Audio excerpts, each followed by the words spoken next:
ભારતના ગૃહમંત્રી અમિત શાહના દત્તક પુત્ર અને એની પત્ની આ દેશ છોડીને ભાગી જવાની ફિરાકમાં છે કે પછી ભારત દેશની સંપત્તિને ચૂસી રહ્યા છે અને એ પૈસો ભેગો કરીને વિદેશમાં રોકાણ કરી રહ્યા છે। देश तो जानता है आप पहले से ही नंगे हो, फिर कपड़े उतारने की जरूरत क्या पड़ी? આવો આરોપ લગાવ્યો છે કોંગ્રેસના લીડર પવન ખેરાએ। તેમણે અમિત શાહના આ દત્તક પુત્ર અને તેની પત્નીને બંટી બબલીનું નામ પણ આપી દીધું। પવન ખેરાએ પ્રેસ કોન્ફરન્સ કરીને કાલે એવું જણાવ્યું કે આસામના જે હિન્દુ હૃદય સમ્રાટ મુખ્યમંત્રી છે હેમંત બિસ્વા શર્મા, તેમની પત્ની પાસે અન્ય 3 દેશોના પાસપોર્ટ છે અને વિદેશોમાં તેમણે કંપનીઓ ખોલી છે અને પ્રોપર્ટીઝ ખરીદી છે। કાળી મજૂરી કરીને જે ટેક્સ આપ્યો હોય એને હું લૂંટવા દેવાય અને આ લૂંટારાઓથી કરવા જોઈએ કે ના કરવા જોઈએ? હવે હું એ કામ કરું છું, મારા વાર ખેંચે છે। અને આ દેશોમાંથી 2 દેશ તો અબ્દુલના દેશ છે, એટલે કે મુસ્લિમોના દેશ છે। એ અબ્દુલ એ મુસ્લિમ દેશ કે જેનાથી આ બીજેપીના આઈટી સેલના વોટ્સએપ મેસેજના યુનિવર્સિટી વાળા જે મેસેજ હોય છે એ સવાર સાંજ ચેતવણી આપતા હોય છે હિન્દુઓને કે અબ્દુલથી પોતાની બહેન, દીકરી અને પત્નીઓને બચાવો। અને એ જ બીજેપી પાર્ટીના મુખ્યમંત્રી એમની પોતાની પત્નીને ના સાચવી શક્યા, જે વિદેશમાં પ્રોપર્ટીઝ ખરીદે છે, વિદેશના પાસપોર્ટો ધરાવે છે અને તે પણ અબ્દુલના દેશના। આવું હું નથી કહેતો, આ કહેવું છે કોંગ્રેસના પવન ખેરા જે લીડર છે કોંગ્રેસના તેમનું। એમણે લગાવેલા આક્ષેપો પરથી આ જ સાબિત થાય છે। જો આ વાત સાચી હોય તો પછી હેમંતા બિસ્વા શર્મા જે પોતે હિન્દુ હૃદય સમ્રાટ બનીને ફરતા હોય છે તો એમના માટે તો આ વાત ખરેખર શરમજનક સાબિત થવાની છે।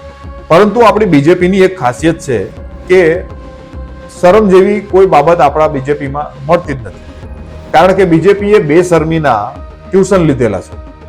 બીજેપીને કઈ ફરક નહીં પડે।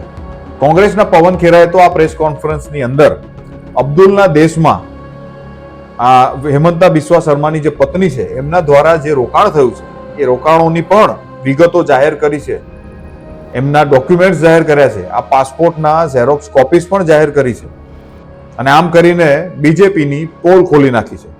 એ બીજેપી જે ગામને સલાહ આપતું ફરે છે કે અબ્દુલથી હિન્દુઓએ પોતાની બહેન દીકરીઓને બચાવવી જોઈએ, ઘૂસપેઠિયાઓથી બચાવવી જોઈએ, અને એ જ બીજેપી નેતાના મુખ્યમંત્રીની પત્ની 3 અબ્દુલના દેશોના પાસપોર્ટ ધરાવે છે, અબ્દુલના દેશોમાં પ્રોપર્ટી લઈને એમાં ઇન્વેસ્ટમેન્ટ કરે છે, ક્રિશ્ચિયનના દેશમાં પણ પ્રોપર્ટી લઈને હજારો કરોડ રૂપિયાનું ઇન્વેસ્ટમેન્ટ કરી રહ્યા છે।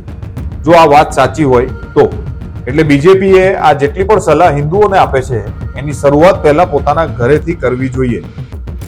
આ વિડીયોમાં આપણે જોઈશું કે પવન ખેરાએ કયા કયા ખુલાસા કર્યા છે, આ હિન્દુઓના લીડર બનીને ફરતા હેમંત બિસ્વા શર્માની પત્નીના કયા કયા દેશમાં રોકાણો છે, કયા દેશના એમની પાસે પાસપોર્ટ છે અને શા માટે હેમંત બિસ્વા શર્મા સામે કોંગ્રેસે આટલો મોટો ખેલ પાડી દીધો।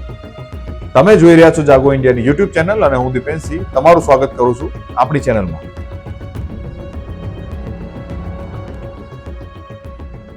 ગઈકાલે પવન ખેરાએ કોંગ્રેસના જે લીડર છે, પ્રવક્તા છે, એમણે એક કોન્ફરન્સ કરી। પ્રેસ કોન્ફરન્સમાં એમણે જબરજસ્ત ખુલાસા કર્યા છે, જે ખુલાસા બાદ ભારતના દરેક નાગરિકની આંખ ખુલી જવી જોઈએ અને ખુલી જવી જોઈએ કે કેવી રીતે આ મોજૂદા સરકારના નેતાઓ, ભ્રષ્ટ નેતાઓ આ દેશની જનતાને ઉલ્લુ બનાવે છે અને આ દેશને લૂંટીને ભ્રષ્ટાચાર કરીને હજારો કરોડો રૂપિયા વિદેશમાં રોકાણ કરે છે અને પોતે મજાની લાઈફ જીવે છે અને આ દેશની જનતાને ગેસના બાટલાની લાઈનોમાં, પેટ્રોલની લાઈનોમાં ઊભા કરી દે છે।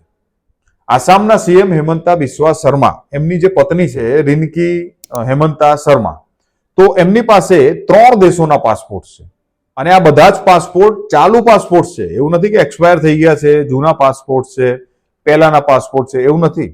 એમની પાસે જે પાસપોર્ટ છે તેમની માહિતી એમણે આપી એ મુજબ હું તમને જણાવું છું કે યુએઈ નો ગોલ્ડન પાસપોર્ટ છે જે 14/3/2022માં ઇસ્યુ થયો હતો અને 13/3/2027માં એક્સપાયર થશે। ત્યારબાદ એમની પાસે અરબ રિપબ્લિક ઓફ ઇજિપ્ત એટલે કે અબ્દુલના દેશનો, આ યુએઈ પણ અબ્દુલનો દેશ હતો, આ અરબ રિપબ્લિક જે છે ઇજિપ્ત એ પણ અબ્દુલનો દેશ છે। ખાલી અબ્દુલનો ફરક છે, આ અરબ છે, પેલા સુન્ની છે। અને આ ઇજિપ્તનો પાસપોર્ટ એમનો 13/2/2022 થી લઈને 12/2/2029 સુધી ચાલુ છે। ત્યારબાદ એન્ટીગુઆવા બાર્બુદા કન્ટ્રી જે છે, ઈસાઈ કન્ટ્રી કહી શકાય અંગ્રેજોની, ત્યાં પણ 26/8/2021 રોજ પાસપોર્ટ બન્યો છે અને 25/8/2031 રોજ આ પાસપોર્ટ એક્સપાયર થશે, જેની કોપીઝ પવન ખેરાએ એમના પ્રેસ કોન્ફરન્સમાં સ્ક્રીન ઉપર બતાવી હતી અને પ્રેસ કોન્ફરન્સમાં આવેલા તમામ પત્રકારોને આ કોપીઝ આપવામાં આવી હતી. પવન ખેરાનું સાફ કહેવું હતું કોન્ફરન્સની અંદર કે ભારતના નિયમ મુજબ કોઈ પણ વ્યક્તિ દોહરી નાગરિકતા ન રાખી શકે, મતલબ યા તો તમે ભારતના નાગરિક હોઈ શકો યા બીજા કન્ટ્રીના, આ નિયમ છે. જો આ નિયમનું ઉલ્લંઘન થાય તો તેને સજા થઈ શકે છે. પણ અહીંયા તો એક નહીં 3 કન્ટ્રીના પાસપોર્ટ અહીંયા આપવામાં આવ્યા છે, જાહેર કરવામાં આવ્યા છે પવન ખેરા દ્વારા. આ તો ખૂબ ગંભીર આક્ષેપ છે અને સાથે સબૂત પણ છે. પવન ખેરાએ એમ પણ કીધું કે શું રેનિકી શર્મા પાસે ભારતની નાગરિકતા છે ખરી? શું ભારતનો પાસપોર્ટ એ બતાવશે? શું આ પાસપોર્ટો જે બતાવ્યા છે એની તપાસ થશે? શું એ સાચા છે, ખોટા છે? કોઈ એસઆઈટી બનશે? અમિત શાહ આની તપાસ કરશે? કારણ કે એમનું એમ પણ કહેવું છે કે અમિત શાહ જય શર્મા કરતા એમનો જે પુત્ર છે જય શાહ, જેને તમે જાણતા જ હશો, ખૂબ પ્રખ્યાત છે, આઈસીસીઆઈના ચેરમેન છે, એના કરતા થોડોક ઓછો પ્રેમ આ હેમંતા બિસ્વા શર્માને કરે છે. આખરે છે તો એ ભ્રષ્ટાચાર જ ને, કારણ કે હેમંતા શર્મા કોંગ્રેસના નેતા હતા જેમની ઉપર પુષ્કળ ભ્રષ્ટાચારના આરોપો લાગ્યા હતા અને ત્યારબાદ એમણે ભાજપને જોઈન કરી લીધી 2015માં. તો આ હેમંતા બિસ્વા વિરુદ્ધ અમિત શાહ આની એસઆઈટી બેસાડશે, તપાસ કરશે. હું એવું માનું છું કે આવી કોઈ તપાસ નહીં થાય. જો આવી તપાસો થતી જ હોત તો આજે એક તડીપાર નેતા કોઈ ઊંચા પદ ઉપર ભારતમાં પહોંચ્યો ના હોત, જજોના ખૂન થયા ના હોત, નરેન્દ્ર મોદી પોતે પ્રધાનમંત્રી બન્યા ના હોત, કારણ કે એમણે પણ ઇલેક્શનના એફિડેવિટમાં એક ગંભીર ભૂલ કરી છે. ભૂલ નહીં, કદાચ જાણી જોઈને કરી હોય. એના ઉપર પણ એક કેસ ચાલુ છે અને કહેવાય છે કે સુપ્રીમ કોર્ટમાં હજુ પણ લટકી રહ્યો છે, ઝોલા ખાય છે. જો એ કેસ ચાલી જાય તો નરેન્દ્ર મોદીને 100% પોતાનું પદ છોડવું પડે અને કદાચ જેલના સળિયા પણ ગણવા પડે. પણ છતાંય એ કેસ ચાલતો નથી તો પછી આની તપાસ કેવી રીતે થવાની? ये अल्लाह तेरी रहमत, ये अल्लाह तेरी रहमत. એટલે એ વાત બીજેપીના શાસનમાં શક્ય નથી કે તમે એમના ઉપર આરોપ લગાવો અને એ નિષ્પક્ષપણે એમની તપાસ કરવામાં આવે. છેલ્લે એક કે અડવાણી હતા જેમણે પોતાનું પદ, ખાલી આરોપ લાગ્યો હતો તો પોતાના પદ ઉપરથી રાજીનામું આપી દીધું હતું. એવા સંસ્કાર કદાચ ત્યાર પછી બીજેપીમાં જોવા મળતા નથી. ત્યારબાદ પવન ખેરાએ પ્રોપર્ટીઝની પણ વાત કરી કે ક્યાં ક્યાં હેમંત બિસ્વા શર્માની જે પત્ની છે એમની પત્નીની ક્યાં ક્યાં પ્રોપર્ટી છે અને ક્યાં ક્યાં એમનું રોકાણ છે. તો એમણે દુબઈની એક પ્રોપર્ટીની વાત કરી જે 8/8/2022ની ટાઇટલ ડીલ છે, જેમાં એવિયન ટાવરમાં હોટેલના રૂમ્સ જે હોય છે એ 4 રૂમ્સ એમના લીધેલા છે. Al Basra south road, plot number 397, municipality number 681-1269. આ એમનો પ્લોટ નંબર હોય છે કંઈક. સેકન્ડ ફ્લોર પર છે 4 રૂમ, દરેક સ્ક્વેર ફૂટ છે 250 સ્ક્વેર ફૂટના 4 રૂમ. તમે વિચારો, દુબઈ જેવી કન્ટ્રીમાં, અબ્દુલના દેશમાં, જે અત્યારે ટોપ પર ગણાય છે દુબઈ કન્ટ્રી ટેક્સ માટે અને પેલું કહેવાય ને કે ઇન્વેસ્ટમેન્ટ માટે, મોટી મોટી કંપનીઓ ત્યાં જઈ રહી છે, એવા સમયે આવી મોંઘી જગ્યાએ 4 પ્રોપર્ટીઓ છે. અને તમે વિચારો, આ પાર્ટીના એક સર્વોચ્ચ નેતા, કલાકાર નેતા એમ કહે છે કે અમે વિદેશથી કાળું નાણું લાવીશું. તમે તંબુરો લાવવાના કાળું નાણું, ઉલટા કાળું નાણું અહીંથી વિદેશ જઈ રહ્યું છે ને તમારા જ મુખ્યમંત્રીઓ લઈ જઈ રહ્યા છે. જો આ આક્ષેપો પવન ખેરાના સાચા હોય તો હું કોઈ અથવા જાગો ઇન્ડિયા તરફથી, પ્લેટફોર્મ તરફથી કોઈ આ આક્ષેપને માનવામાં નથી આવતા. પણ જો આ સાચા હોય તો આપણે આવી વાત કરી રહ્યા છે. देश ऐसे नहीं चल सकता है, ये देश ऐसे नहीं चल सकता है. હવે આ પ્રોપર્ટીના જે ઓનર છે એમાં રિનિકી ભુઇયા શર્મા, જે હેમંત શર્માના વાઇફ છે, પત્ની છે, એમનું નામ બોલાય છે. બીજી પ્રોપર્ટી જે છે દુબઈમાં જ છે, એ રેસિડેન્શિયલ છે, મે residence tower, property number 203, 899 square feet. તમે વિચારો, અહીંયા 899 સ્ક્વેર ફીટનો અગર ફ્લેટ લેવો હોય, સારી પ્રોપર્ટી, મતલબ બોમ્બે, બેંગ્લોરમાં, તો 1 કરોડોમાં કિંમત હોય છે. તો આ દુબઈની અંદર આ ફ્લેટની કિંમત કેટલી હશે? આ ફ્લેટમાં કોણ રહેવા જતું હશે? આ ફ્લેટમાં કયા કયા નેતાઓ આટા મારતા હશે? અને આ અબ્દુલના દેશમાં હેમંતા બિસ્વા શર્માની પત્ની પ્રોપર્ટી લઈને ત્યાં શું કામ કરતા હશે? મને તો એ નથી ખબર પડતી. તો આ વાતના જવાબ બીજેપી પાર્ટીએ અને વોટ્સએપ યુનિવર્સિટીના જે ગલગોટિયા મેસેજ આવે છે એ યુનિવર્સિટી તરફથી પણ આ વાતની ચોખવટ થવી જોઈએ. હવે બીજી એક વાત છે કે ભાઈ, કોઈ વ્યક્તિ આ પ્રોપર્ટી રાખે વિદેશમાં, એમાં વાંધો શું છે? ખરેખર કોઈ વાંધો તો ન જ હોવો જોઈએ, પરંતુ વાંધો એ છે કે જે ઇલેક્શનની જે એફિડેવિટ ભરવામાં આવે છે એમાં હેમંત બિસ્વા શર્માએ પોતાની વાઇફની પ્રોપર્ટીમાં આ પ્રોપર્ટીનો ઉલ્લેખ કર્યો નથી. આ એક મોટો ગુનો બને છે ને એફિડેવિટમાં દરેક ઉમેદવારે પોતાની અને પોતાની પરિવારની પત્નીની સંપત્તિ જાહેર કરવી પડે છે અને એટલે જ અહીંયા ગુનો બને છે. તો શું આ ગુનાની તપાસ થશે? પવન ખેરાએ આ વાતની સ્પષ્ટતા કરતા પૂછ્યું છે. કોને?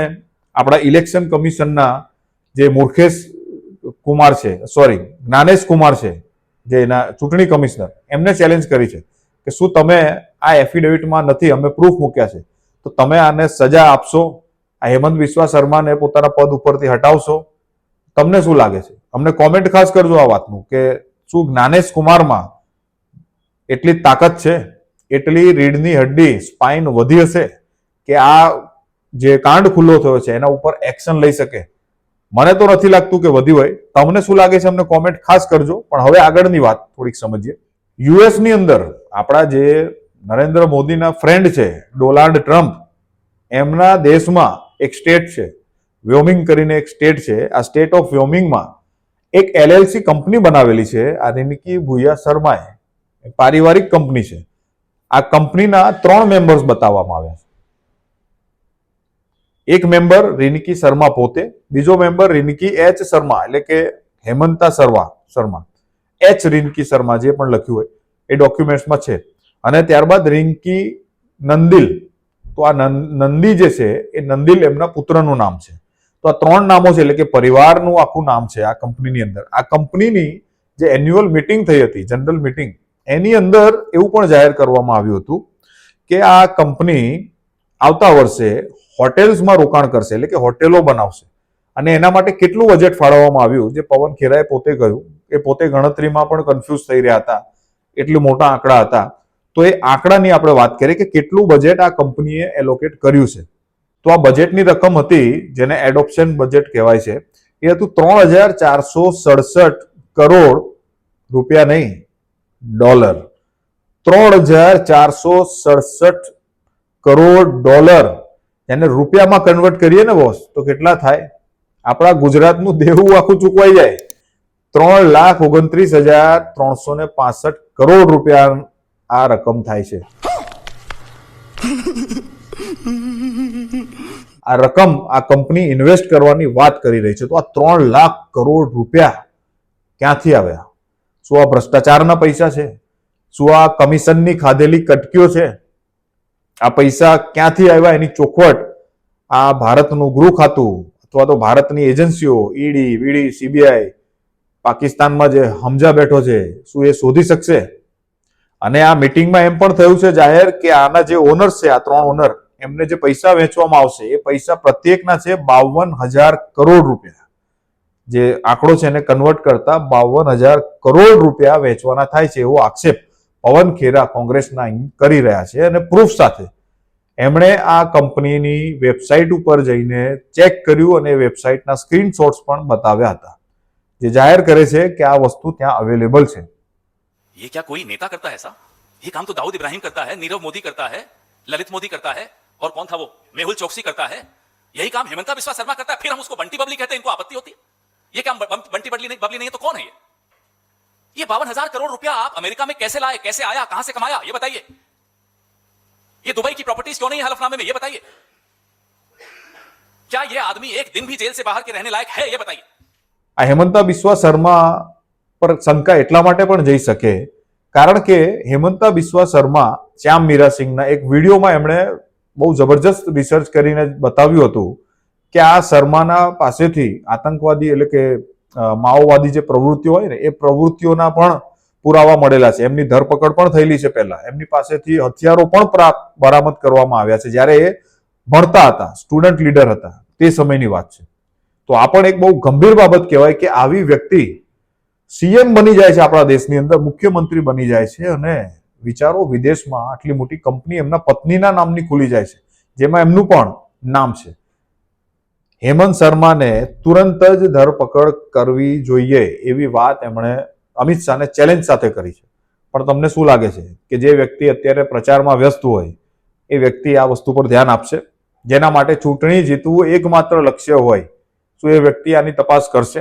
જેના શાસનકાળ દરમિયાન આટલા આતંકવાદી હુમલા થઈ ગયા છતાંય ગંભીરતાથી કોઈ વસ્તુ નથી લેવાતી. આટલું ડ્રગ્સ આવવાનું થઈ ગયું છે આ દેશની અંદર શરૂ, છતાંય કોઈ એક્શન નથી લેવાઈ રહ્યા. તો શું એવી વ્યક્તિ આ હેમંતા બિસ્વા શર્મા વિરુદ્ધ તપાસ કરશે? नहीं. કારણ કે પવન ખેરાનું એમ કેવું છે કે આ તો લૂંટારા કહેવાય, આ દેશને લૂંટી રહ્યા છે. બની શકે કે આ ઇલેક્શન હારી જાય તો એ પરિવાર સાથે ફરાર પણ થઈ શકે છે, ભાગી પણ શકે છે. અને આટલા લાખો કરોડ રૂપિયા ક્યાંથી આવ્યા એની પાસે, એક બહુ શંકાનો વિષય છે. કારણ કે આપણે નરેન્દ્ર મોદીએ 2014માં કાળું નાણું લાવવાની વાત કરી હતી. અહીંયાથી તો કાળું નાણું બહાર જઈ રહ્યું છે, તો એ નાણાંને કોણ લાવશે અહીંયા પાછું? રાહુલ ગાંધી.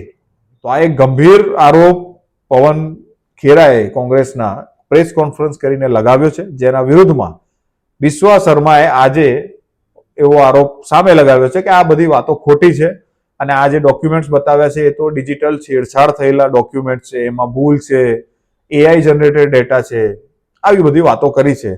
પણ એકચ્યુઅલ જે વાત છે મહત્વની એ હું તમને જણાવી દઉં કે આ કાંડ કેમ થયું, કેમ કોંગ્રેસે આ ભાંડો ફોડવો પડ્યો. કારણ કે 2 મહિના પહેલા હેમંત બિસ્વા શર્માએ કોંગ્રેસના લીડર જે ગોગોઈ છે ત્યાં આસામમાં, એમના ઉપર આક્ષેપ લગાવ્યો હતો કે એમની પત્ની પાકિસ્તાનની એનજીઓની સેલરી લે છે.